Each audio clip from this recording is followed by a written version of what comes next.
Welcome to the Outer Realm with Michelle Desrochers and Amelia Pisano. Airing live on the United Public Radio Network, 105.3 FM in New Orleans.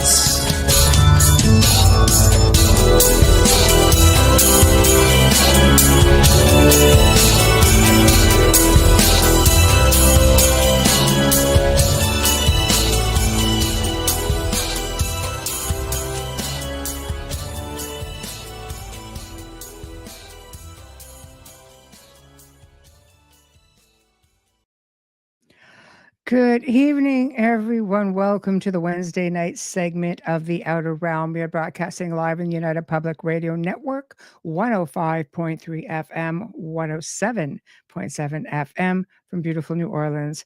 We are fully sponsored by the amazing people over at Folgers Coffee who have been a part of our journey for the last several years. So thank you, Folgers. We couldn't do it without you, nor would we want to.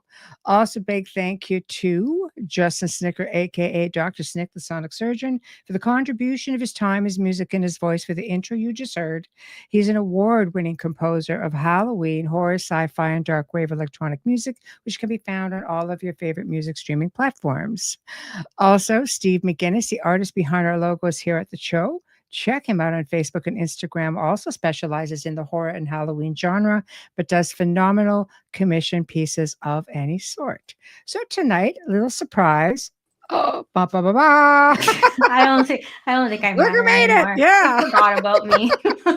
Woohoo! Thank you for having me. Yeah, here we go. Now, next, we are so thrilled to welcome back Marilynn Hughes, who's going to be talking about her book, and what a book it is indeed, The Fragrance of the Mystical Rose, the revelation of the out-of-body travel celestial mysteries from, I like this, revelation, out-of-body travel, celestial, and then we get into what is the enclosed garden of God? I've got so many questions. I'm reading this. I've never heard this. I've heard of a lot of things, but I've read this book and kind of go, I have no bloody idea what this is. I suspect I know, but it's like, no, we're gonna find out a lot of really interesting things tonight. And without further ado, Marilynn. Hi. How are you? I'm good. It's great to see you guys. Oh my gosh. It's great to see you as well. And I mean, I've been really excited about this because everybody hears about the rites of passage, but then you start thinking about, okay, what exactly are the rites of passage? Yeah. And and you really get into a lot of really deep stuff with that. It's phenomenal writing. Thank you so much. Oh. Thank you. Appreciate it. Oh my gosh. No, thank you needed. Thank you. So, hey, all right. So we just address people in the chat first. Carrie, how are you? Mish, how are you? Mark, all the way from the UK. He's a champion because it's like 2 a.m. there for him. So he's a night owl like us. He is. Wayne. Yep, there we go. Love Wayne. So we're getting up in here. If I'm missing anyone way at the top, I do apologize. You guys all have these weird handles on Facebook or on YouTube now, so I'm just trying to muddle my way through and see who is who, but I think I'm keeping up. Anyway, All right. So I have to ask, because it's got this incredible title. Yeah. What made you write this book? It was totally inspired, honestly, as most of my books, well, all of my books are, you know what I mean? Yeah. But this book was an attempt to really take apart, the out-of-body experiences and the journeys that I've had and explain it in the mysterious way, in going into a deeper understanding of what's really happening in the ritual passages, but the mysteries that are being revealed to you as you're traveling through these experiences. Because as you're reading through my books, you're going through these hundreds of experiences. And sometimes you're just capturing the essence of what's happening on the surface. And this was like one of the, there was first the hammer of mysticism, which was, going into the initiations of the mysteries and trying to take that apart a little bit. This is going deeper into it, right? Going into the rites of passage. But this really goes into taking it apart piece by piece and yes, it helping does. people to understand it very, very deeply. What are mysteries? What are mysteries? What are these mysteries? And how does it actually apply to these experiences that you have been traveling and understanding as we go along? What does it all mean? So, and so it's like for the reader who wants to take it a lot deeper. Oh my gosh, you're not kidding. That looks like a book. Sorry, So- Michelle, go ahead. Oh no, I was going to say you came up with things I never would have thought about. But Oh yeah, I mean, when it's a you read it, biggie. you're like, Biggie. yes. It's about the thickness of a Wayne Mellow's book. yeah, Just saying. He's got 5 of them. yeah. But that looks like a book that I would love to read under a window on a bench in the rain. Mhm. Yeah, and it makes sense because that's a very contemplative kind of scenario that you just described. I did something right. Yeah, where you're under on a bench and the rain is falling and you are in a certain kind of mind space to receive the mystery, Ah, right? So ironically, even the rain has, here we go, we're talking about mysteries. Even the rain has a certain symbolism of the falling rain, the vibration coming down from heaven, and the and coming purification. into you, so there's also that kind of emanation that you're talking about. Mhm.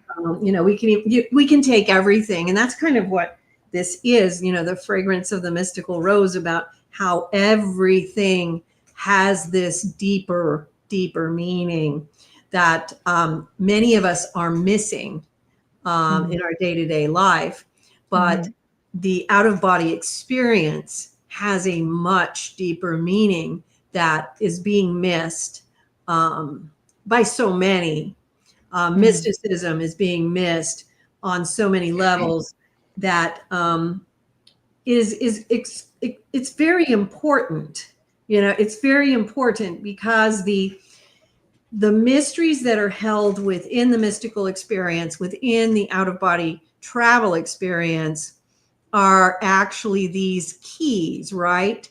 These keys to the human heart, these keys to the heart of God, these keys to the human journey of purification that leads us to the destination of the soul. Why we are here, right? It's really the simple thing that everyone's always coming back to, which is, what are we doing here? Why did we incarnate here on earth? And these are the keys. What is it that we are here to achieve? And these energetic keys are proven gateways. These are the interior gateways that each soul has to subtly achieve in order to reach these ascension levels into higher understanding, into the ability to overcome the constructs that they have individually created within their own bodily structure, their own minds, their own karmic thrusts that are holding them here, so to speak. So, well, it's tough, Marilynn, because we're this species with amnesia. Absolutely. But we have to remember, and that's one of the things, because that is one of the things that it's a mystery, isn't it? Yes. But yet God created it that way. So what does that tell us? It means that the amnesia serves a purpose. And so that amnesia is one of those mysteries. Why do we forget? And that in and of itself is one of those mysteries. So that forgetfulness is something that we must also experience in order to achieve that ability to ascend into that higher thrust. part of that forgetfulness is that we have to be able to bring that vision of God, that purification into our conscious bodily function, our bodily, spiritual, mental, psychological, all of that. We have to be able to do that without having that previous knowledge.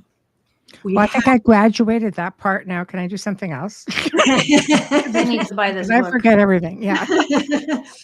Yeah. And so part of this amnesia is that we forget, and that we have to be able to then be able to cultivate the virtues and cultivate this ability to overcome these things without having the memory of the past, the memory of all the education that we receive in between lifetimes, right? We have to do it independent of that. And that's part of the mystery. Do you think that, the old ancient mystery schools, do you think that they were taught all of this back then? And do you think that they even remembered more than what we remember now? Because we have things working against us, like technology, like microwaves, like, different frequencies that really do work against us. And you talk to people who just live like in the country, like, like the Amish, and they'll say like they're not affected the same way we are because they're away from a lot of that. Well, I do think that I do think that basically we have all been affected by the technology for sure, because I think that any of us who are like in our age bracket or above or whatever, we remember the time before, right? Before everything was on, and when we could turn things off and we could actually, kind of recreate what the prophets, saints, mystics, sages, and ascetics from, the last 5,000 years and probably before would do to turn everything off, go into the caves, go into the desert to actually recreate the conditions necessary to have experiences with God and be in the silence. And so we were able to actually do that more. And we can still do that. We just have to be more disciplined now than we did like 30 years ago, 20 years ago. And so, yes, I do. And in terms of like the ancient mystery schools, it all depends on, where they were, when they were, because they were all different. And some of them taught the correct ways. Some of them taught different ways. But I do think that in essence, there was this strand of truth that was running through all these ancient sacred texts. We find this understanding of the path of purification that is in there. No matter what the religious faith is, it's all there, So I don't think this is anything new. It's just something that a lot of people don't, it's kind of like the gold in the river that people don't see. It's there. It's right there in front of us, but people don't necessarily notice that it's there. We have this gold that is around us in the ancient sacred texts that is, the final words of the prophets, saints, mystics, sages, and ascetics, who, right before they passed from this realm and went to, to the next level, their final life, their final lifetime here. They had figured out whatever it was they needed to figure out to finish their cycles of reincarnation and move on to the next level. And they left behind their final words, which carried that gold, those secrets. And those ancient sacred texts exist. They're here. They're available. I have them all over my house. But how many people pay attention to them, right? It's this gold on earth, right? And I've had these visions, throughout the last 40 years, these amazing, beautiful out-of-body experiences where I've been shown these ancient sacred texts as these steps. Each individual text is a step towards heaven, stairway to heaven made of the ancient sacred texts, these words of the prophets, saints, mystics, and sages from, all throughout time in every tradition. And it's beautiful. They, each step being, one of these texts. And so it's there, it's right there in front of us, but we forget to look, so it is available to us. We often don't look. And, the other simple thing is that it is there in the silence. It is there in the serenity, the solitude. And those are the places nobody looks now. Very few people look now. I shouldn't say nobody, but because of the technology, very few people actually take that time to turn everything off and actually do that like it was done in the past. And that really is where you're going to find those golden threads, the truth and the secrets, the mysteries unfold. And it is something where it does take a great deal of effort, time, concentration, patience, and a lot of people don't have that attention span, that patience for. It's true. Yeah. Life keeps you busy. It's very important for that discipline, that it's part of it, it's that normal monastic understanding of, purification, discernment, discipline, that threefold path, and we have lost that,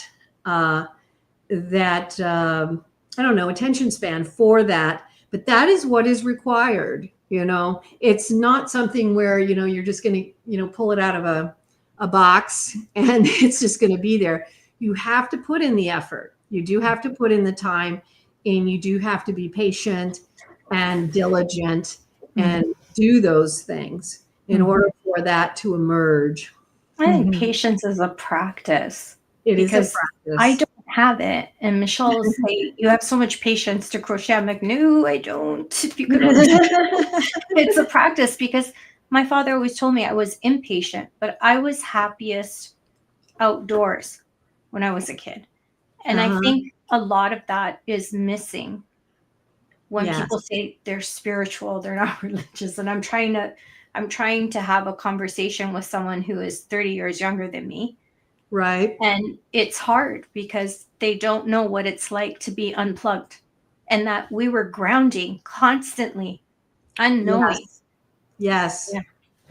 Yes. And that's going to be a challenge for the younger generations who aren't unplugged and need to learn how to unplug.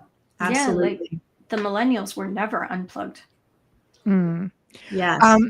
So let's get into the rites of passage. For those who don't know, what exactly are the rites of passage and why are they so important? Okay. Well, and I guess we could just start by just talking about some of them. Yeah. And it's going to be kind of like we're going to go over them, and it might be a little bit general as we do, but you can always read the book and we also have we have a class on our YouTube channel and a film on this rites of passage. So, if you want to go into it more, there's lots to look into there. It's called the Rites of Passage. So check that out. But, so in the Fragrance of the Mystical Rose, I believe there are 28 mysteries listed. And of course, that's just for this particular set of mysteries, because there's always more. Yes, there are. And so let's make that clear. So when we start, so you guys kind of like let me know how you want to roll here. But it goes through, and so we start with just listing the mysteries, I guess. And so the first mystery begins with the initiation into the mysteries and rites of passage, and that begins with, we are what we emanate. Okay. The second mystery is the thought form on the pattern of mystery, which is we will go towards that which we seek to know. Okay. The third mystery, the temples in the sky. That which exists in time is completely altered by the existence of timelessness. I know. But you really have to read it to understand that. It's like, yes. The fourth mystery is the ignition of the eternal and ancient flame in the breath of life. And that is the ignition of the ancient and eternal flame is made so through the energized breath of God's life. People's like, what? I know. The fifth mystery is entering cosmic consciousness or conscious lucidity.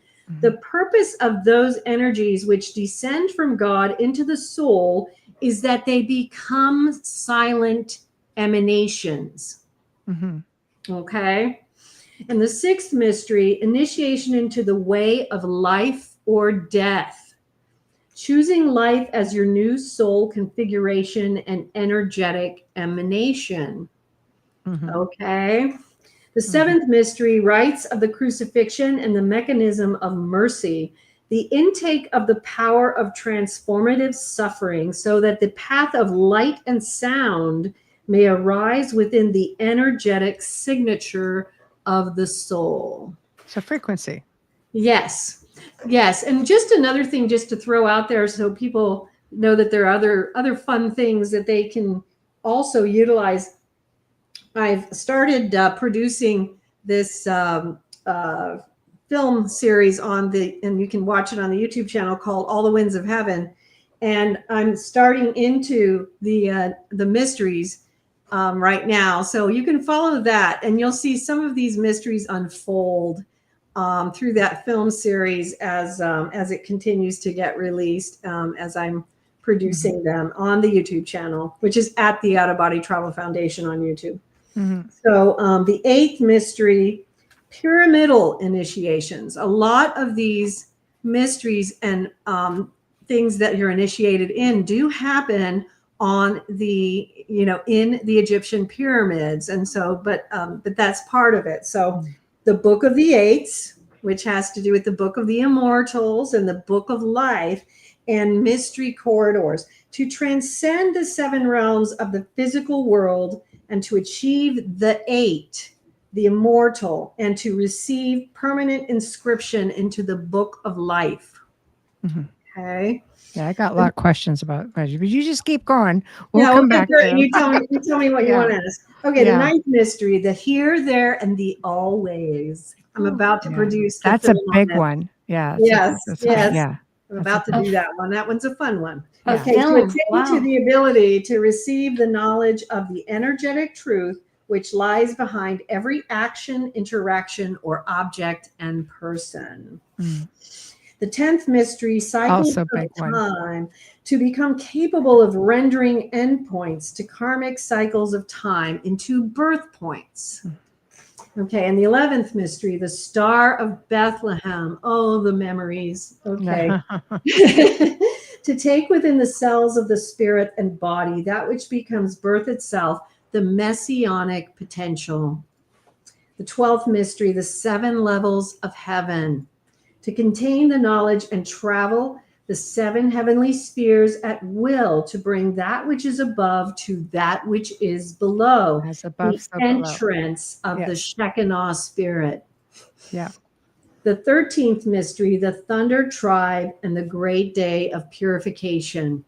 To obtain the purified unity of the masculine and feminine constructs in spirit and energize the thrust wherein karma will hit the ground to seek further purification. The 14th mystery, the frequency of Otara and the coming forth for thy wings. To obtain to the frequency of the angelic hierarchy and perform service, rendering the initiate worthy of his wings. So alignment. Yes. The 15th mystery, the mystery of the Sphinx, the 5 concentric circles and the loops into the dimensions to obtain the ethereal construct of the 4 corners of creation enter disintegration of spirit, and obtain the stamp of the immortals so as to commence the only true quest. The 16th mystery, initiation into the mysteries of the ark. To fix our heart on God and cease all doing, thinking, and being. The 17th mystery, ritual of the house of the mysteries and the Garden of Eden. To fix our eyes on the perfection of God and allow that perfection to energetically bring forth all which we are, both good and evil. The 18th mystery, initiations into all multiplicities and the mysteries of memory. Knowledge which extends beyond time and into all life, human, universal, and beyond, and touching into this stream of experiential knowledge expands the parameters of understanding, energetic knowledge, and wisdom accessible to the initiate. The 19th mystery, initiation and descent of karma. The karmic trust will not cease its rush to the physical spheres over and over again until the soul has confounded it through the wisdom of God. The 20th mystery, rites of the ascension. Although the only constant of the eternal is change, the initiate must unfold in his ascension as a changeless continuity. The 21st mystery, initiations into the holy energies of the saints, and the final entry of the soul into the realm of the ascended. Although good and evil exist within the program, when a soul achieves the ascension and as immortal and eternal nature, duality no longer exists. As a result, darkness becomes an absence and light becomes a fullness. The 22nd mystery, rites of the medicine and the alteration of reality. No soul may proceed forth until they have learned to give back that which has been taken from the high frequency energetic flow of evolution and to restore that which has been lost within humankind below. The 23rd mystery, initiations into the lower afterlife, hells and purgatories, and the mysteries of the redemption, Christ's life. For without the comprehensive knowledge of darkness, a soul cannot achieve fortuitously embalm the truth of the light within itself or any other. The 24th mystery, initiations into the higher afterlife, galactic heavens, and death as initiation. None can go with the Father except by the Son, and every mystery within the context of creation is held intact by this. The 25th mystery, initiation into the palace of ancient knowledge. It is thus the ancient sacred texts, the knowledge contained within them, and the vibration of their volumes, which ascends the initiate to this next phase upon the pathway into the city of the New Jerusalem. The 26th mystery, initiations into the royal captivity. Having fallen from grace in the original Garden of Eden, the initiate must restore himself to the purity which transpired before the fall of man in this clandestine epiphany of perfect, eternal, and unitive love as manifested before the disobedience of man to Creator. And the 27th mystery, the ritual passage from this world into the solitary winds. To be initiated into the solitary winds requires that the initiate be released from all attachments to worldly energies, seeking to grasp only the fine thread of virtue and to leave behind all trace of shadow in the lingering winds of misuse. The 28th mystery, ritual of re-entry into the enclosed garden of God, to shut out mortality in the garment of immortality, and to return all mortal remnants to the world below in an ascending pattern of light, locked up, always ascending, with the pattern of diminution forever terminus, with the pattern of diminution, the consummation of the Spirit with Almighty God complete, destination final and infinite. When it's good, I finished because I might lose my voice. Yeah, I figure we're going to do them all at the same time. This is good. There's so much there. when you look at like where to start with it, it's a matter of first on. I find it. My main question is because this speaks of Christianity, of course, Right. right? What Yeah. about those who are, let's say, who don't believe in anything, or who come from different, spiritual or religious backgrounds? Is this attainable for everyone? Well, this is attainable for any person in any religion, really. Yeah. And if you go through my books, and you'll see that even in this text, Yes. there is stuff in here, references to texts from all religions, honestly. Yes. Because there's references to other texts to back up the journey that I'm laying out from my own experiences. And so I'll utilize ancient sacred texts to show that ancient sacred texts have demonstrated this mysterious pathway throughout the ages from all world religions, So it's not, even though there is a Christian element to it, it absolutely has a lot more than that in the book. And it's also meant for anybody of any faith or religion, really. And you'll find that. Yeah. There are a lot of references, absolutely, to the different, but I just basically wanted people to know, because they're listening to you now, that they know that this does apply, because there are a whole lot of references. Yes. There. Even to Helena Blavatsky, I was kind of like, wow. Oh, yeah. Did not see that one coming. Old ancient Kabbalistic Jewish texts. Yes. Everything, it's all over the place. Buddhism, everything, It has to be, though, to have that understanding, right? Because everybody's experience is different based on their beliefs. Well, yes, and what you'll find, though, I think, is because I've studied these ancient sacred texts for 40 years now, is that our experiences aren't really that different. If you go back all the way to, ancient Egypt, let's go back to Hermes Trismegistus and compare him and his writings, not just with the divine Pymander, but go to his other writings about his journeying, and even the writings of Thoth, the Emerald Tablets, all of these texts, some of the oldest texts that we have. And then look at the writings of Zarathustra, and then go to Christian writings, Buddhist writings, Hindu writings. And it's hard to actually, I show it in my books, is what I would say. But the spiritual experiences of these great masters, if you take their names off it, you don't know who wrote it. You can't tell, because they're that similar. What Hermes Trismegistus wrote in ancient Egypt, you could easily take his name off it and think a Christian writer wrote it much later. The same thing with Zarathustra, same thing with you can find Buddhist texts and do the same thing. So it's I think that people would be very surprised if they did the legwork like I did and realized that no, they're really not that different.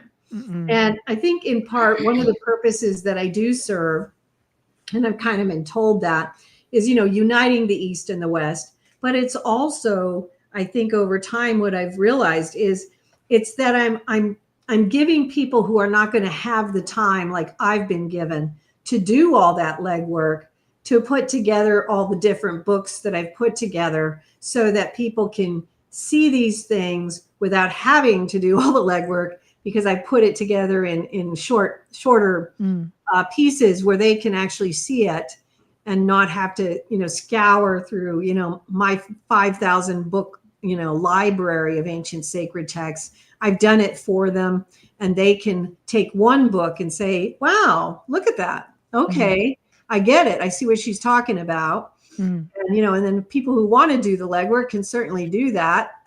They're out there. But for those who might not have the time, they can pick and choose different books.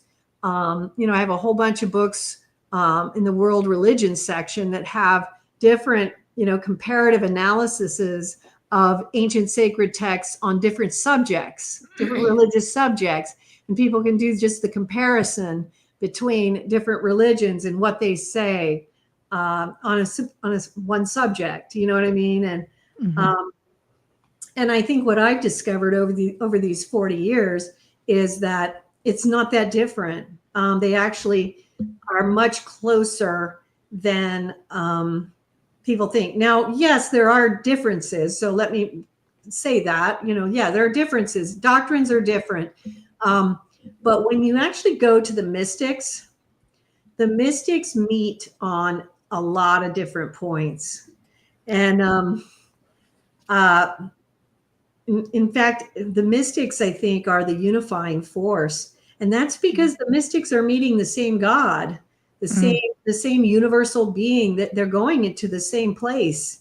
That's Right. they're traveling to the same universe and they're meeting the same God. So that's really what we're seeing. Yeah, they have a bit of an edge. Yeah, they have an edge. They already know. And that's part of the reason the mystics Yeah. don't have a problem with each other for the most part. They're much more I don't know, attuned to one another, whether they're of different religions, because of the fact that there's just an innate understanding of that, I believe, with a lot of the mystics. I'm sure there's some out there who may disagree, I'm sure. But if you just look at their writings and stuff, they really do meet. Rumi spoke of this very, very beautifully, of how, they're all the same, It's true. They all know that. Yeah. It's the kids down here that just aren't getting the memo. Yeah. And it's interesting, when you have some of these, and Rumi wrote a lot about this, but I had some of these beautiful experiences and I wrote about it.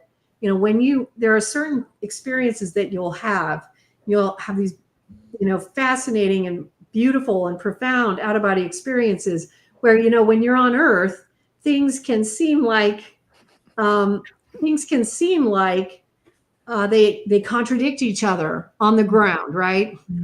And then you'll be in this beautiful experience, and all of a sudden it's like, oh, there's no contradiction.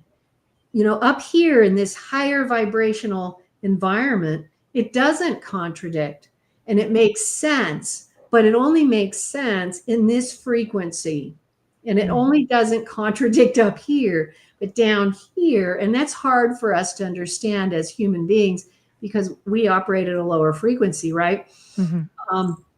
But you can have these profound experiences in these higher states of consciousness, out-of-body experiences or otherwise, where these so-called differences make perfect sense. But they won't down here, maybe. I think it just comes down to awareness, awakening, understanding frequency. I think if once you can awaken to that or become aware of it, then you can get a better comprehension of it. Right. Right. Yes. What fascinates me is the number 7. Number 7. Number 7. Number Yeah. 7? No, the relevance of the number 7. Oh, the numbers. Yeah, the significance of the number 7, because it seems to, like you say, the 7 chakras, the 7 seals, the 7 levels of heaven. It's 777. Like it's so that's interesting that you bring up the number 7, because I could explain to you a little bit about the significance of 7. Yeah. And in the Mysteries of the Redemption, I did a thing about the significance of the number 7, and it did go into the 7 seals and all those things, which you can check out there. And in fact, they could try to look it up. I don't know, but the significance of the number 7 is that it is the final number of the karmic cycle, because the number 8 is the immortal. So that's why the Book of the Eights. The Book of the Eights is the book of the immortals. And so numbers 1 through 7, that is the cycles of the mortal pathways. And so the number 7 is the final step on that karmic tree. So when you're finishing up, that's why, so there's all these things that are 7, 7, 7, 7, 7. When you hit the 8, you've hit the immortal. That's why the book of life is the book of 8s. When you hit the 8, it's immortal. Everything is immortal when it hits the 8. Mm-hmm. So when you have 7 chakras, see, in the out-of-body travel realms, you have an 8th chakra that is up here, and that's the immortal chakra. And so I don't know if that's helpful at all, but the number 7 is significant because, so your 7th chakra is here, so everything is all about, this is your mortal world, which is your world where you're fighting the battles between good and evil, between yourself, inside yourself, and all around you. And this is your karmic world, okay? And that's what's happening between those numbers up 1 through 7. And there's these 7 levels. There's even the 7 levels of heaven that I speak about in one of these mysteries. Yes. And then, so when you hit the 8, that's the number when you are hitting completion from this realm. Everything else, 7, has to do with the mortal worlds. Okay. And then when you hit the 8, you are hitting the immortal. And it's a big deal. So you're right to be interested in that number. What does it mean? Does that make sense? Absolutely. Yeah. You're touching on just the core of it. There's more to it, but you can look it up in the Mysteries of the Redemption. There's a whole thing about the number 7. There is. So when you get to the, if whomever's to the 8, because I'm pretty sure I'm in the negatives, but it feels like that sometimes. Do you have the opportunity at that point, do you recall all of your experiences? Do you get to keep them? Can you remember? Yes, you remember? You are brilliant. Okay. Oh, gee, thank you. I'm coming back. So what happens? We're talking about the mysteries, right? And so what happens during the initiations into the mysteries and the rites of passage, what ends up happening at some point during this process, one of the initiations is you're working towards reuniting with your higher self. Yeah. What's your higher self? Your higher self is this oversoul that is like this higher part of your soul that is closest to God, right?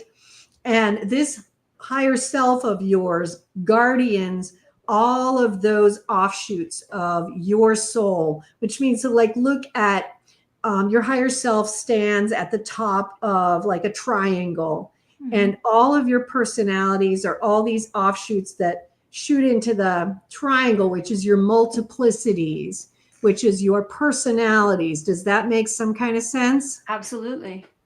And so what happens, excuse me, is that when you get to this point, what happens is there is this grand moment in the heavens where your higher self, I'm getting so totally slammed with energy. This was great that you thought of this. This grand moment where your higher self descends into your physical body, and all of the knowledge of all of those lifetimes, because you have gone through years of remembering a whole bunch of your lifetimes, right? You've been remembering these lifetimes. You're going back, and I haven't mentioned that. So for your listeners, part of what you do in these out-of-body experiences is you go back in time, and you go into these past lifetimes, and you're remembering stuff, and it's bringing up these patterns and habits that you have to kind of put together and start seeing what you have as some soul configurations that you need to kind of work on and stuff. And what happens is all of that knowledge, all of those personalities, all of the knowledge of all those lifetimes comes into you, and your higher self descends into you. And in my case, the entire sky lit up with Pleiadian spaceships, because the Pleiadian star beings were a big part of this entire process for me. And so they were all present and were basically maneuvering the whole event. And it was spectacular. But part of that it's the knowledge of that comes into you. So all of these lifetimes, you're incorporating it into your physical lifetime now, so that you better understand, and you're able to kind of see things through whole new eyes. Everything becomes one. Does that make sense? Mm-hmm. Mm-hmm. To some extent? So absolutely, what you intuitively knew is absolutely correct. And you kind of like intuitively knew that, which is what I think is just brilliant, because it was She does that. Yeah, it was an intuitive No, knowing. don't. Michelle's She a had little an biased. intuitive But knowing that was part of the process Yeah. that a soul must go through in order for those things to happen. Because those things, thank you, Michelle. Yeah, because in order for that to become more useful to us, eventually the soul has to bring it all together, right? Makes perfect sense. So eventually that's what we want to do, and we want to bring it together. And our higher self then wants to bring that higher part of the soul, which is closest to God, into us as well. Because what we're doing is, what I said about the gold, all of these ancient sacred texts, the prophets, saints, mystics, and sages, we want to bring that wisdom from the highest part of our soul that is closest to God into us as well, because our soul is trying to reach not only the ascension, but there are levels beyond the ascension, so if it makes any sense, I'm talking about when the very first book I wrote, I reached the ascension, and I've written 139 books since. And so if it helps to just imagine, there's a lot of things beyond the ascension that a soul can experience in out-of-body travel, and what a soul can achieve beyond ascension. And so we all look at as ascension as being the end-all be-all, right? There's so much more beyond that. So we can do so much more. There's always further progress that we can make as long as we're alive, right? Well, it's infinite, right? So Exactly. Yes. So, Yes. when they say sky's the limit, it really is. Well, and I always say the sky is not the limit. Because there's so much, the limit's so far beyond that, limitless. But this can be achieved through out-of-body travel. What about those who can't do that, and they're just trudging through everyday life? Well, and here's the thing. So first of all, people can make there's a lot of things that you can do, and we have resources. A lot of people have learned how to have experiences, and it is achievable for a lot of people. We have it really is. And for those who never actually have the experiences, what you find is, and I find this, so I'm just going to say that we can learn so much from reading about the experiences of other people. I still love to read the writings of other mystics. I love to read the writings of people who have had near-death experiences or out-of-body experiences, because everybody who has had an experience with God in any shape, way, or form is like a facet on a big diamond, and they're showing us another angle of God's face. And every angle of God's face is an angle I want to know about, right? We all want to understand God because we all want to be his friend. We all love him. And so it's, whether you're an experiencer or not, there is so much to be learned by even learning about the experiences of others, but also learning about mystical theology itself, which is a big part of this process. And it's a big part for people who are interested in the path of purification, because mystical theology is the science of the soul. And mystical theology teaches us how to purify our souls, to go through this path of purification, which is so necessary for us to make progress here. So you don't have to have out-of-body experiences to go through the purification process of the soul, or to increase in virtue, or to transform yourself, or to go closer and move closer to God. And that's the great news, right? So there are so many tools that you can learn from. I have a course of study that's completely free. I have a whole bunch of stuff that's completely free, but I have a course of study that is very much mystical theology based, and it focuses a lot on the writings of the saints that really will elevate your soul and turn you in the direction, if you're interested, of finding your way towards God. And it doesn't have anything to do with, you don't have to, become able to have out-of-body experiences. It might help you to have them, but if you don't, it will not change the outcome for you. It will help you to have a greater spiritual life. And that's the goal here. So I think servitude has a lot to do with it as well. Being in his service, right? Whatever service to others. Yes, absolutely. I think that is always wonderful. But I also want to just say, because I think it's important, especially when we're talking on podcasts or radio, there are a lot of people out there who may not be able to do that anymore. And those of you who may be ill or sick, or for whatever reason injured, offer those things up to the Lord and ask him to do whatever it is he might do for souls with your suffering, because suffering is redemptive and God uses it, and you are serving God too in your own unique way. And don't feel bad if you're unable to do any more than that. You too can make your you also can do these things and go through this process.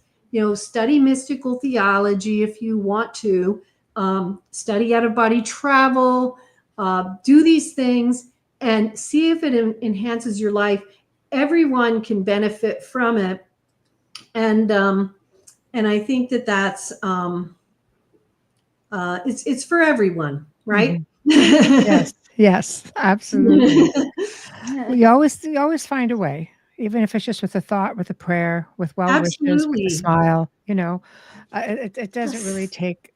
It doesn't take that much, really. I It doesn't. think people need to be reminded, especially now with the way things are going, without getting political.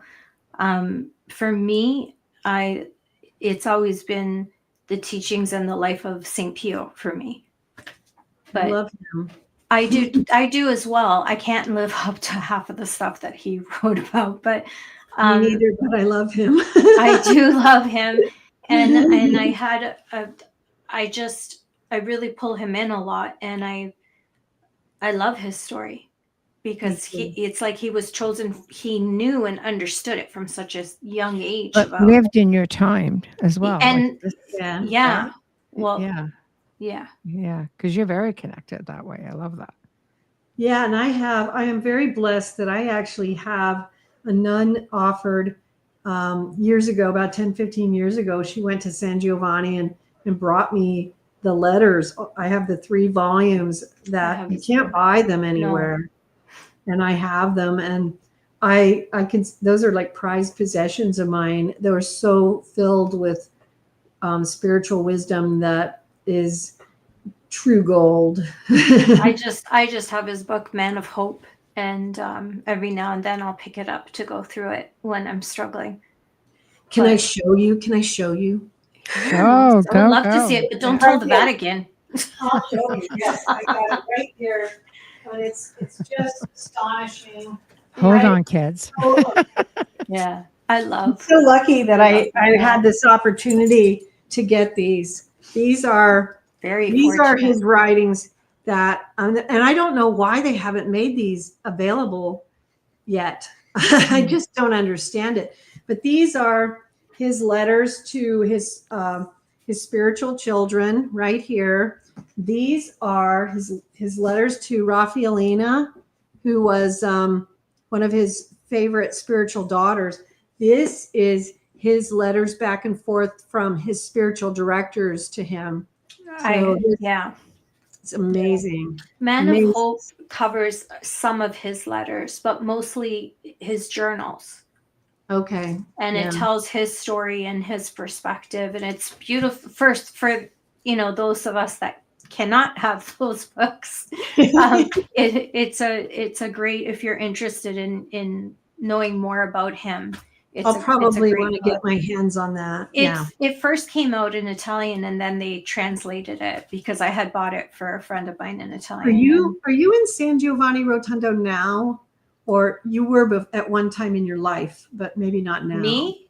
Yes. I believe that I was there when he was younger. I do believe that.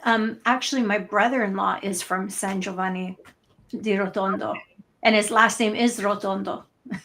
Okay. Yeah, because his parents actually. If you have somebody, you should have them go to the monastery and ask them about these.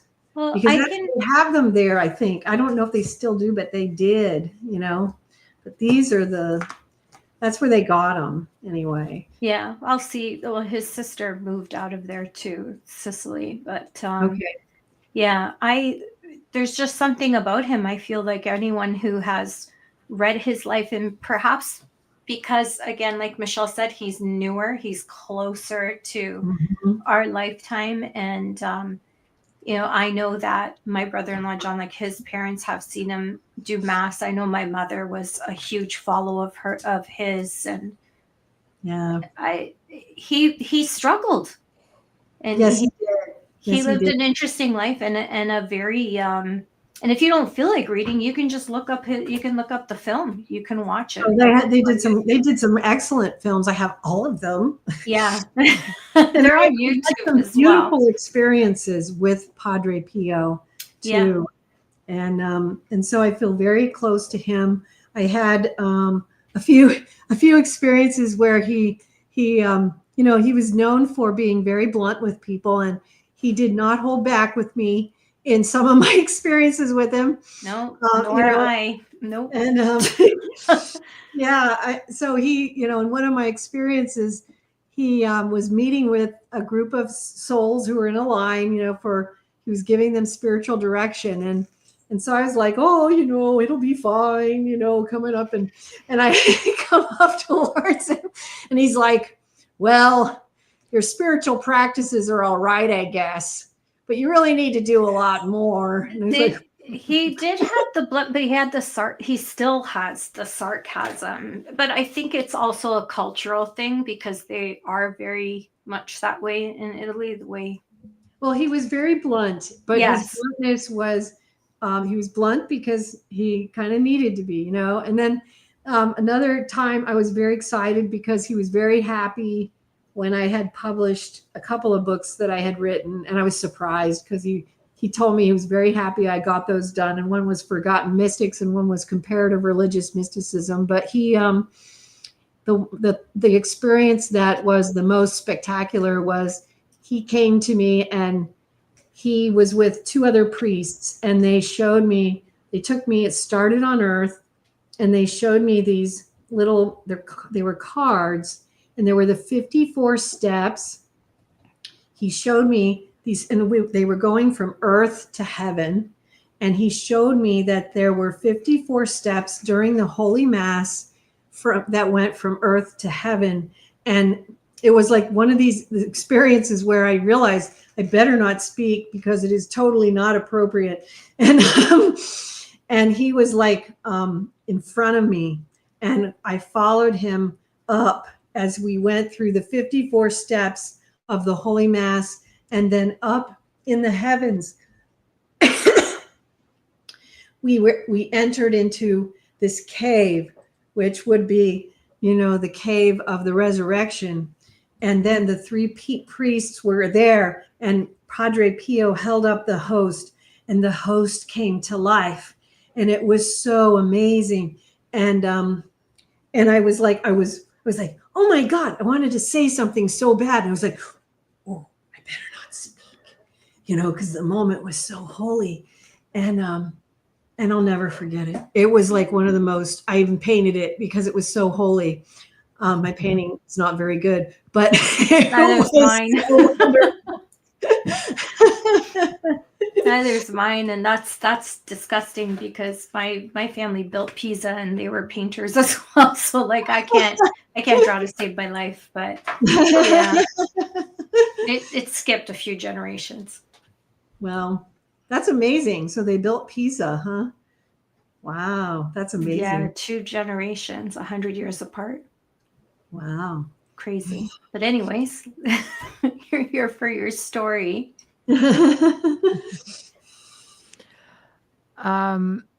Okay. I was very interested when you started talking about angels. Yes. Coming to the gate, angels. Do you choose life? Do you choose death? Oh, yes. Oh my, yes. So like when the Hada thing, Yeah. yes, and that was in the here, there, and the always, Mm. and that was.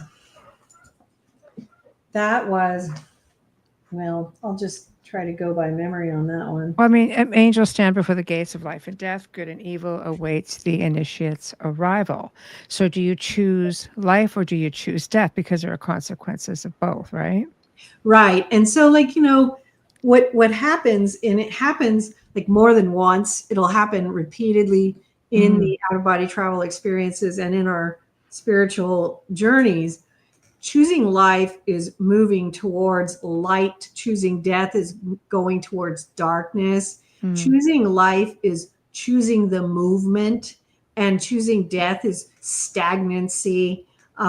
Choosing life is going forward. Choosing death is going backwards. And so in the initiation step, you have, if you don't choose life, you're not gonna go forward. And so then the initiation is over and you're done. It's kind of like putting you on the spot as a soul, though. Like you're right there. It's like better answer properly. Well, yes, and that's what happens a lot. Yeah, it happens a lot in the initiations and the mysteries and the rites of passage, and it happens that way, not just for this question, but for many, because you are put on the spot for a lot of different things, and it's because of questions like these where it's like, are you ready to take the next step? Are you ready to take this next step? Okay, are you ready to take this next step? And if you're not, then it's like, okay, let's put you right back here, and we're gonna, we have to do that over, do over. You know what I mean? Yeah. And so, rewind. So in this case, what happens with the here, there, and the always, and choosing life at that juncture and choosing the always. Okay, so the here and the there. Choosing the here was to stay on the physical earth and mess around in the material world. Choosing the there would be to be in almost like the fourth realm, which is where the astral plane, where you're dealing with just lost souls, wandering spirits, and ghosts and things like that. Choosing always would be to choose timelessness. Timelessness is choosing an eternal path. So as soon as I chose the always and chose life, I'm shoved through that door. And as I go through that door, I'm immediately floating in this amorphous substance. And there's this ancient man singing the death song. And why is he singing the death song? He's singing the death song because the death song is heralding the death of my past, the death of the former path that I was walking, because I've chosen life. So the death has occurred of my former path. And the death song, he's floating in the clouds, the amorphous substance, so am I, and he's chanting, the timeless moon doth ocean sway tide, holding tight to beachhead rain, but ne'er be near the stillness of time, crossing to regions of forgetting now. It's okay. Thank you for sharing that moment. Yeah, But yeah, exactly. is it overwhelming, or is it all encompassing? It's all encompassing, and it's beautiful. And you're just hearing this, because what happens once you enter timelessness, and this was the moment. It's interesting you bring up this moment, Michelle, because this is the moment. You enter timelessness. And when you enter into timelessness, everything changes, and it changes where now everything becomes poetic. Everything becomes prosaic, and they speak to you this way. Everything is poetic and prosaic, and everything is like, it's like song and prose and poetry, and it's just beautiful. It's different. It's frequency. It's a whole other frequency altogether. Like Exactly. I really do feel when you're in the presence, you're well aware just through vibration. Exactly. Yes. So it's very much, and so then they took you in. They took me into ancient Egypt, and they put me into a particular temple inside a pyramid where they were adjusting my frequency and vibration. And then they said she needs certain moments in timelessness, and then we'll send her back, and then we're going to start this, this new journey, and so it begins. So thus it begins, right? And, and right before that angel asks me that question, I'm starting off with this monk, who's lighting this incense, right before, and the temples in the sky. There were the temples in the sky that were, that are showing in the sky, and this ancient princess, who's in the sky, and they're all, it's all amazing. It's just beautiful. How could it not be? Right. I mean, you're in the world of beautiful beings. So when we get into the eighth mystery, you talk about symbolism. One, of course, being the all-seeing eye, which some cultures look at that as a form of, we'll give you the all-seeing eye, which repels, anyone giving you the evil eye sort of thing. But what about the people who often see it as, something totalitarian or evil, controversial? Do you feel like a lot of these symbols are misinterpreted, not just with the all-seeing eye, because people think Freemasonry, secret societies, but you have like the peace sign, you've got like the Nazi sign, like the swastika, for example, the things that have just been, I hate to use the word bastardized, but it's pretty much what they've done. Well, and I can't speak for all the signs. I can speak for the all-seeing eye, which was, it was an all-seeing eye. Yeah. And it was part of the mysteries. It was an eye which had the wisdom of the ages. It was, you knew that this eye represented the wisdom of the ages, so to speak, and it was not any of those other things. That's what it was. Yes. You know what I mean? Okay. I'm with you on that one. No, I agree. I just think sometimes when you're getting into that, people in this day and age, because so many things have been reused with respect to symbolism, that people hesitate to envelop or get into, like, for example, something like that. All they see is the conditioning part, and they don't look beyond it. Well, all I can speak to is what something is revealed to me in the mystical. And, it's kind of like, Jesus, people are like, well, well, you must have been, you must see Jesus like this because you're Catholic. And it's like, no, I became Catholic because I saw Jesus like this. So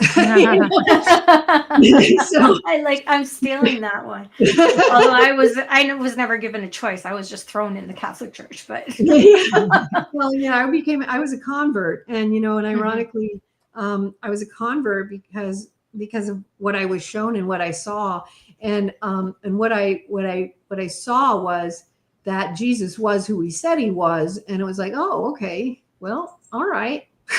Yeah. That's a switch. Yeah. So people don't realize that sometimes. They think, oh, you're just Catholic, so that's what you saw, and it's like, no, that's not right. It's actually the other way around. And so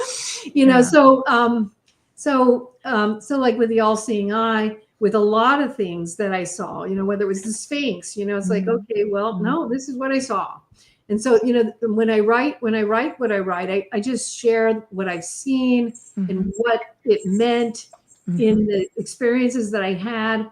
And so, yeah, I think people can say, and they get caught up in there, well, this is what I think it means. And it's like, okay, well, that's great. You can think whatever you want, but I can only tell you what it meant in this experience, this out-of-body experience, in the mystical state. And in the mystical state, it had no such meaning. And so, and in my experience, I guess I give that more credibility, more credence.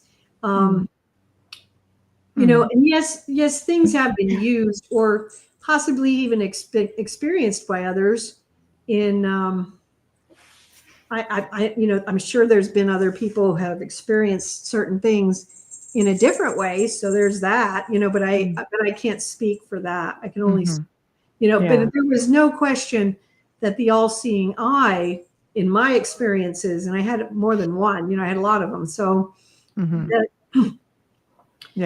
it was, a wisdom of the ancients. It was a window into eternal understanding. It was a window into ancient wisdom. It was not whatever people might want to put on it. People can put whatever they want on things, but there is an energetic truth that we understand as mystics and as people who have out-of-body experiences that is different. And it has a different value than a human opinion, just a simple grounded human opinion of what something is. And so, sorry, I'm choking. No worries, I understand. I'm joking. I'm actually okay tonight. This is good. It's usually me. I got the water went down the wrong side. Why are there two sides? Yeah. Right. Okay. So next question. We talk about attachment. Okay. The mortal realm, understanding of attachment. And I mean, sometimes that can be people. I once had my son say to me, I'm just an attachment to you. And I went, yes, I admit it. Right. And then when my grandson was born, I just looked him in the eye and says, look, I have a new little attachment to love. He wasn't impressed with me on that one, but yes. I'll never forget that. Sometimes people, okay. That was a rough week. Wealth, power, greed, fame, lust, which has zero value here. So when people are we live in a physical place. It's not that you necessarily want to attach to things, but on an average, the average person has to survive here. Right. You need money. You need an abode. You need. Yes. Does it become about need or does it become about want? And where does the value come in? If you need it, there's a value to having a roof over your head and food on your table and light, heat, things like that, right? Right. So how does that all come into play? Because you need to shed all of this to move up to this more enlightened stage.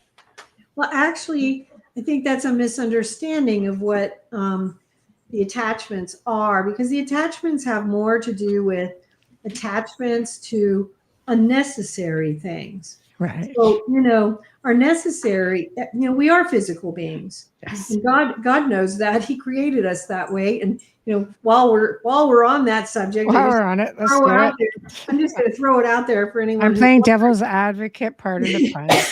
No, but the people are Yes. always out there. I just want to throw this out there for anyone who wants to know. Yeah. Just always remember, God created us imperfect, so He expects us to be imperfect. Okay, so Right. don't sweat that. Okay. Right. So anyone out there who wanted to know that, let me just throw that out there. I like that. I still have a chance of ascending. Yeah, God knows we're all imperfect. And Yes. even people who may have gone through ascension processes and otherwise, they're all imperfect too. So, that's just the way it is, just going through these processes doesn't mean that you're not, you're not imperfect and you're not struggling with all kinds of things. There's spiritual processes that are going on, but anyway, going back to attachments, unhealthy attachments are different. So let's talk about what unhealthy attachments are. So let's say you have an unhealthy attachment to vices like lust, greed, vanity, shoes, chairs, antique chairs. Hairspray. I don't know. But look at the. Take a look at things that are destructive to vices. Things that you hold in excess. Oh shoot! We all loving our families is not a negative attachment. Right. Okay, That's I buy what I her said. shoes too. That's what I said. And the fact that we love people and we need people in our lives, that's not a negative attachment. Mm-hmm. What's a negative attachment is if we try to control people too much, that might be okay. That might be like we need to work on that a little bit or something. But it really is more about like how in Buddhism they talk about fetters and cravings, hindrances. They're things like this, things that hold us further away from God. In Christianity, we call them sins. We call them things like that, But in Buddhism, I like the way they use it because they call them things that make it a little easier to identify hindrances, cravings, and fetters, Nice and gentle. I like that. And so what it does is, because the whole thing about a negative attachment or a negative craving, fetter, or hindrance, what you want to think about is what is it that is holding us further away from God? What is keeping us from moving closer to an all-holy God? That'll be following habitual patterns, as you stated. Habitual patterns, habitual sins, habitual bad habits, guilt, things that we don't let go of, like an attachment like to drinking, drugs, things that I'm trying to think of things. Well, social media can be it can be an addiction. It can be. And for some people, it's a lifeline because they're lonely or they live right. alone. So so it can be good. It can be negative. Everything's balance, right? Everything's yin and yang. Is balance. Exactly. I think God has a sense of humor because before I got married, you have to go to confession when you're in a Catholic church.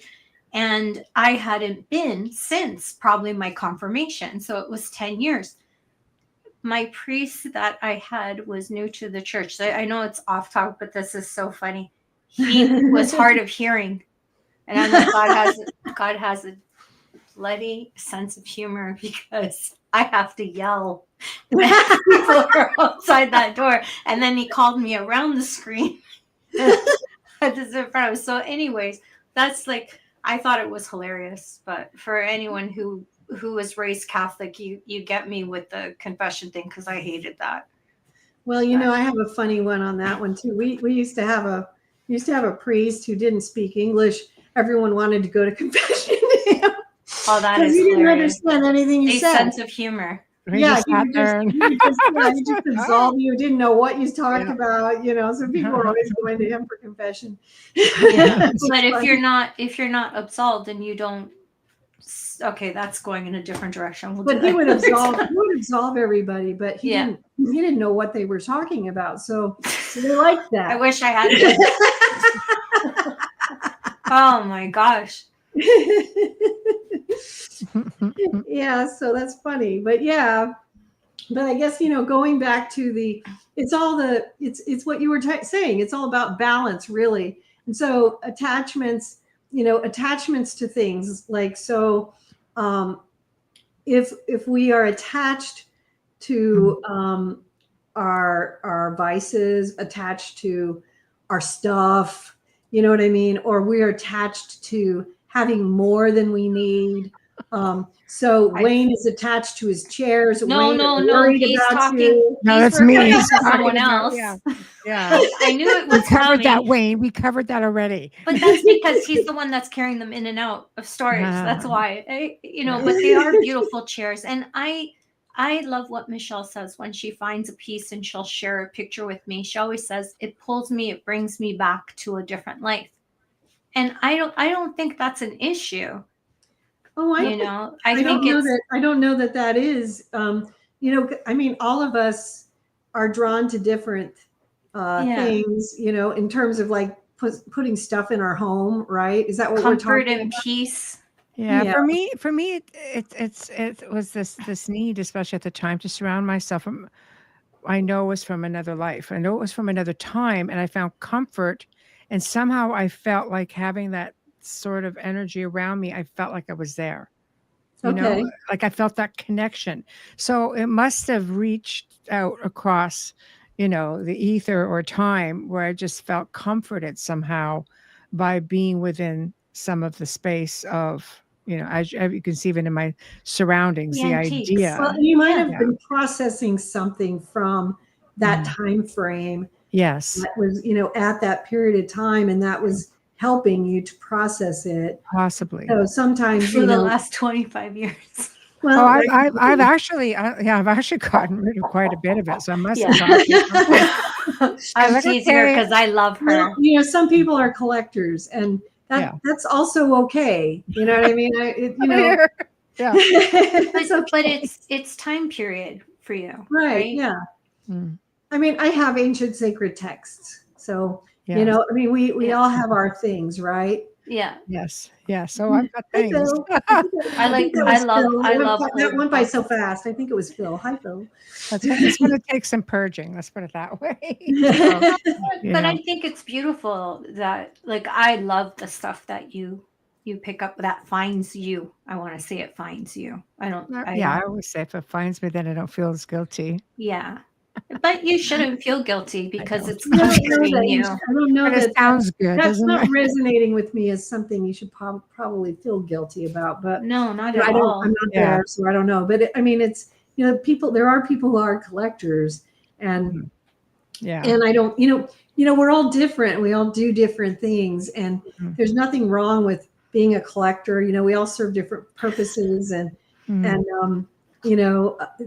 just don't feel that as being a bad thing. You know what I mean? You can't see my wall, but I have crucifixes behind me, and I do collect them in rosaries. And anytime I get someone in my office to work on my internet or something, they are petrified when they come in here. So, I'm like, why are you afraid of a crucifix? I'm the one who should be nervous if you're afraid of it. Yeah. I think that we all, I think most of us collect something different, just on different levels in terms of how much. And so like, I have quite a few religious statues around here. I do as well, but and I have them moved. I have to change everything. I feel like there's a flow that has to move with where I'm at right now in my life.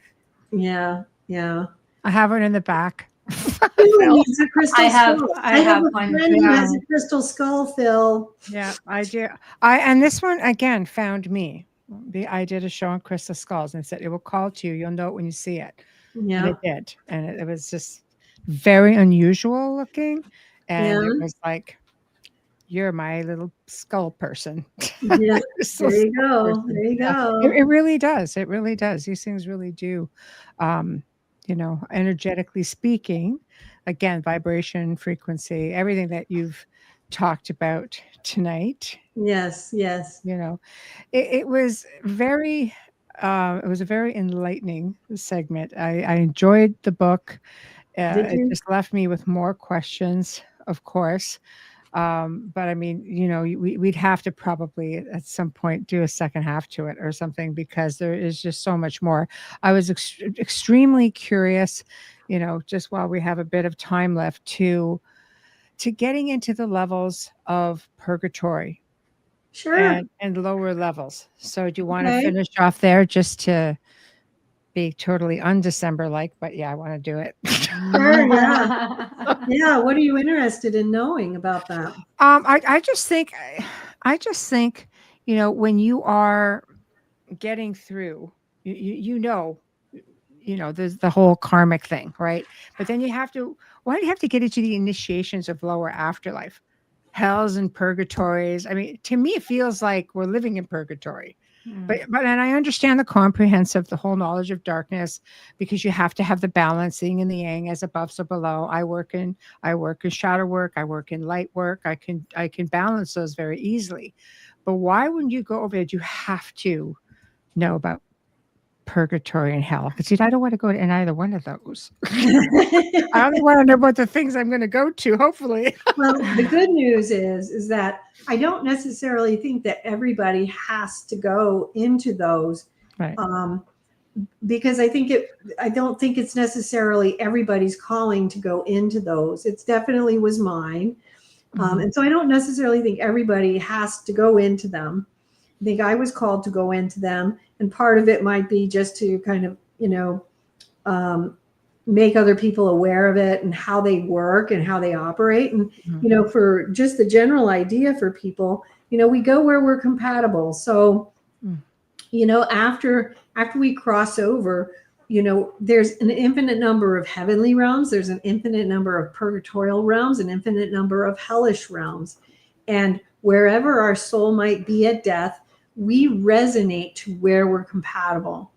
And so whatever it is that our soul needs to go to, we'll go there. And so there's, so many different configurations, and my books go into a lot of different places that I've gone to. And, so like if you're caught up in a particular kind of lust, you could resonate to, a purgatory, but you could also resonate to a hell realm, depending on what that might be, because there are different types of frequencies of it. And there are also different intentions behind it, some of which might be more of a darker, ignorant kind of thing versus something that has more of an evil intention, right? Same thing with, vanity and greed. I've been to purgatories and hells for all of those things. And so there's all these different gradations. There's different levels of those kinds of things and others. Obviously, I've gone to, probably the worst place I've gone to is the lower hell realm for the consumers of children. And that is the place where people who have harmed children. So you can imagine that's a really nasty, nasty hell realm. Well, it's got its own space. Yeah, Can I send a few people that way? But one of the beautiful experiences I had in a lower hell realm that I'd like to throw up is when I went to this one hell realm, because I go to these places not because people are sent there because there is no mercy. I'm sent there because there is mercy. And because the moment a soul calls out for help, God sends it. And whether it's me or another person that is called to do this kind of work is sent, or an angel or some kind of other being is sent.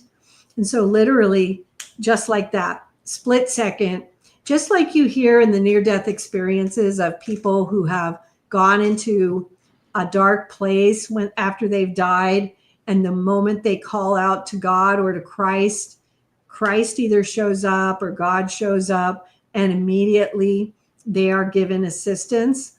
You see this in these lower hell realms and in purgatories. Immediately God sends help, and that's what I do. So I'm sent in to help these people to make the next step, to go to a higher level, the next step up or whatever. Mm-hmm.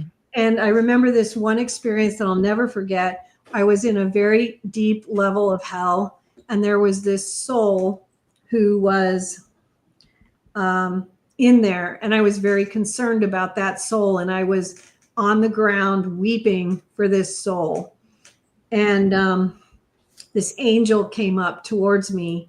I was literally weeping for this soul, and I was like at a grave site, and their gravestone was in pieces because they had done so much evil in their life, and it was in pieces. It was, it was a mess basically.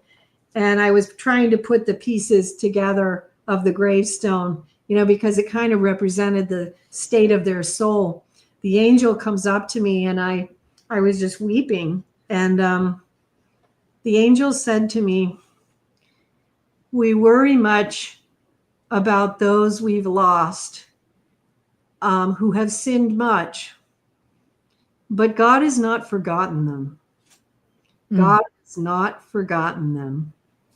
And I knew that this soul was going to be redeemed at some point. And it was so beautiful, this beautiful angel. And it reminded me of that beautiful Psalm of David, where David said, "Even in the deepest pits of hell, you are there." And so always remember this, that God's mercy is instantaneous. And you know this even just if you listen to those near-death experiences that people tell us about, who have actually either been to hell or just had dark experiences. It's instant. Every single one I've listened to, I'm amazed by it. But it's, my own experiences as well. The moment somebody calls and they are in hell or in purgatory, help is sent. And it's just mind-boggling. Amelia, you might be familiar, like Saint Faustina, the Apostle of Divine Mercy, and how Jesus told her, I am, dying to pour out my mercy. I'm not probably saying it exactly right. I just want to pour out my mercy upon the world. Please tell everyone I want to pour my mercy out on the world. And Jesus would constantly tell her things of this nature about just how much he was so insistent on wanting to pour his mercy on all humanity, and how that was his greatest and most ardent wish and his greatest attribute, right? And we forget what that really means, and we forget, especially when we're in our greatest despair, that he stands at the ready. He stands at the ready to literally within a split second respond to our plea for his help. And he will respond. I've seen it over and over and over again. He responds, and it's instant. It's unbelievable. I'll tell you about another experience I had that's kind of shows the same thing. I was in the throne room of God, and it was one of the most amazing experiences I ever had. And I was given to follow God the Father for several hours through the night. And I was being allowed to do this. And it was I was really honored to have this grace, because it was like unbelievable. And I followed God the Father, and he wanted me to see how he did not miss a thing. and I can't even really put this into words, but I'm going to try. I followed him as he literally responded to millions of souls instantaneously. He did not miss a single soul. Mm-hmm. And it was like I was able to, in that, it's like one of those things where in that frequency, you could experience it. I would see where, like, oh, he was taking care of this young woman and her betrothed. And then he was in the same second taking care of this young Mormon family. In the same second, he was, it was just all these things. And in that frequency, I could see and feel all these different circumstances in this old woman where he had dropped like her husband's wedding ring into this water, this river in front of her, because she just lost him and she was in despair and she was going to find it. And I remember these little details, but he was literally doing this to millions and millions of people all around the world in a split second, all around the world. And I was just able to follow it. And I was like, wow, in the mind of God in one split second. And he was handling it all. He didn't miss a thing. And it was the most beautiful thing I ever experienced in my life. I woke up, I called my daughter, and I said, I cannot believe what I just experienced. God is real in a way that you cannot even imagine. Yeah, you can see how the experiences impacted you. You definitely, just in the way you tell the story, you can see there's a very deep connection just from that experience, which I think everybody deserves to have. Yes, I agree. I agree. In doing so, how do they get that experience, Marilynn? How do they find you? What can they do? You can obviously, you can train for things like this. You can learn how to develop yourself through meditation, and this is all stuff you teach. Yes. Yeah, definitely go to the website at outofbodytravel.org. Go to our YouTube channel at the Out of Body Travel Foundation. We have the books. Start with The Mysteries of the Redemption and Come to Wisdom's Door. But we also have a film on how to have an out-of-body experience. We have The Grand Phases of the Soul, which explains this whole process of the soul awakening. There are all kinds of films now because I've been putting out All the Winds of Heaven, which is really like the mysteries of the redemption is coming to life for you.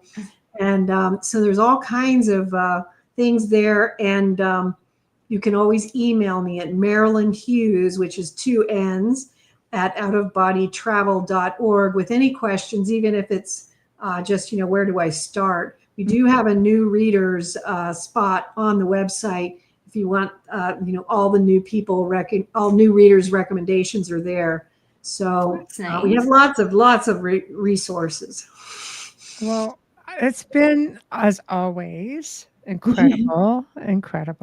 So much information shared, a lot of emotion shared, and I thank you for that, because it just shows you're very genuine. It's not lip service.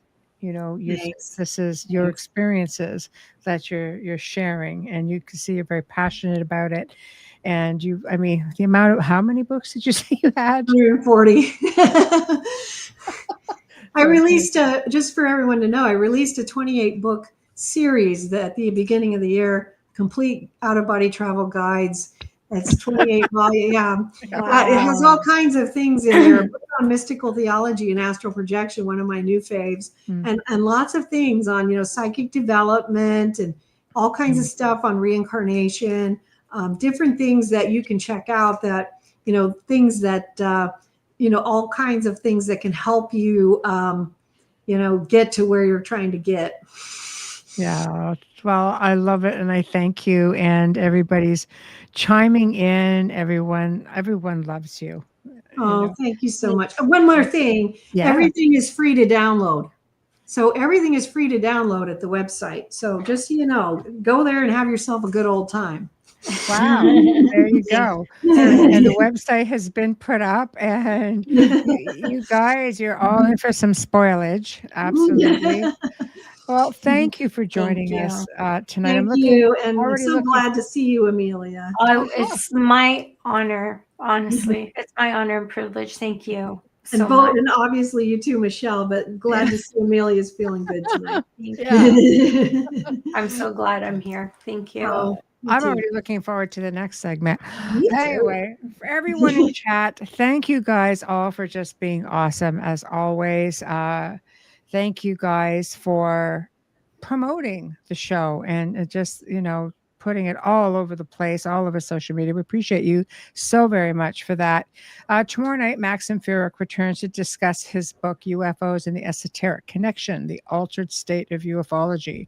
So we're kind of going back in time. We're going to come all the way into, of course, the Age of Disclosure, the new film that's out and so on. It's going to be interesting. Lots going on with that.